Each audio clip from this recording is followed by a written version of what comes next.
السلام عليكم ورحمة الله وبركاته.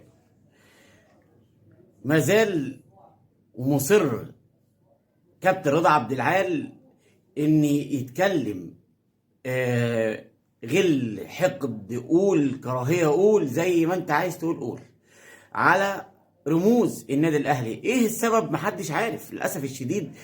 يعني كمان مش بينتقد دلوقتي كمان لعيبه الاهلي بس، ده كمان بينتقد حتى لعيبه الزمالك. بدأ عنده طبعا للأسف الشديد كمان بقى اللي بيجيبه في البرنامج بتاعه عايز يعمل ترند. يلا يا رضا نعمل، يلا اتكلم، يلا قول، وهو بيتكلم.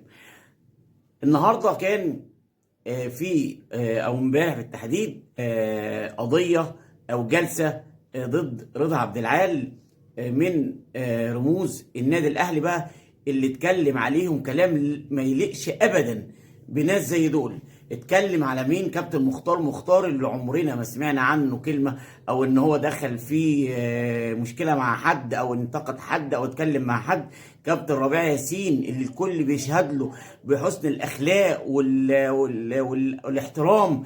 كابتن عماد النحاس على نفس الكلام، بدأ يتكلم عليهم وبدأ يهاجمهم بدون سبب، وبدأ بقى بيتكلم كلام.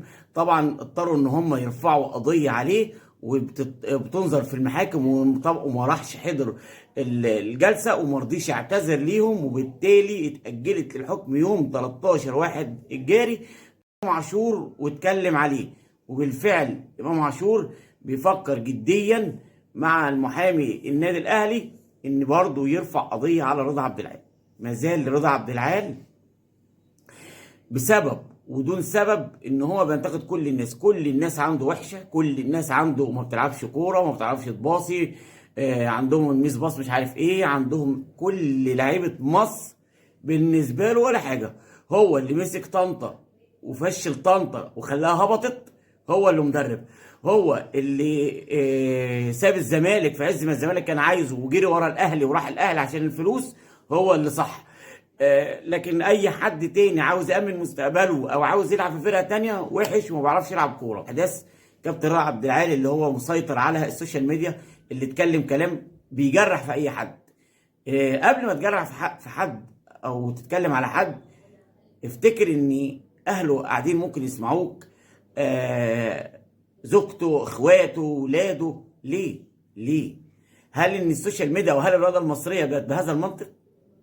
ياما في اعلاميين ممتازين سواء من الاهلي او الزمالك او من ينتموا للانديه الاخرى. يعني في ناس بتنتمي للنادي الاسماعيلي زي كابتن محمد صلاح ابو جريشه، او في النادي المصري او في الاتحاد. ناس محترمه جدا وبتتكلم او بتنتقد اي حد لما يكون في حاجه غلط، بتنتقدهم بكل احترام.